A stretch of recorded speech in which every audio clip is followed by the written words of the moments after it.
Yeah, so welcome back. So from the theory that we have already been through now, we've been given certain data that fills within certain conditions, and we want to use that to see if we'll be able to sketch a graph. So here we'll have the first derivative, and when we have this up here, f prime 0 equals f prime 2 equals f prime 4 equals 0, will show us where our extreme points will be, the minimum and the maximums in the localized area that it is. But the thing we don't know is where exactly they will be. So what we can do is start by plotting them in the graph already. So we'll have one already at 0, at 2, and at 4 as well. So from what we've been given of details of the first derivative, we will see that f prime of x is bigger than 0 if x is smaller than 0, or between 2, or x will be bigger than 2 and less than 4. So that means we know that the curve will be increasing. And as it follows for the f prime of x smaller than 0, if 0 is less than x, or x is less than 2, or x is bigger than 4, then we can see that the curve will be decreasing. And then that means it will be increasing in this part here, decreasing here, and increase there, and it will decrease there.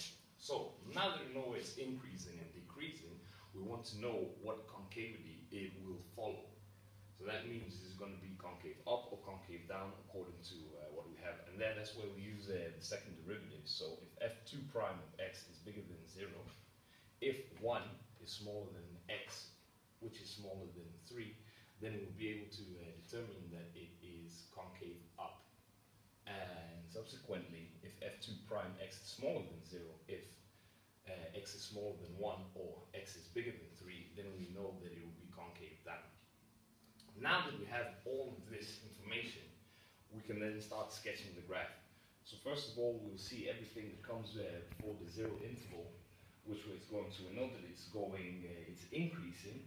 So then we can start drawing saying it's increasing. And then we know at 0 we have one of our extreme points, which will be the local maximum there. So then it starts decreasing again from the data that we have shown, and then it will hit another extreme point down there as 2, which we have been given, and we can see in this interval it's decreasing. So here we know that it's increasing, so they will then carry on drawing the graph, and then it will hit the other extreme point here, showing that, which was shown from up here, and you can see it's increasing, and then it will start decreasing again. So if we look at the conditions that we've been given, it's concave up in this interval from 1 to 3, which we can see over here that it is, and it's fulfilling the same one for concave down in the intervals here and here. So from that, the data and the conditions that we've been given, we will be able to sketch a graph. Thank you very much.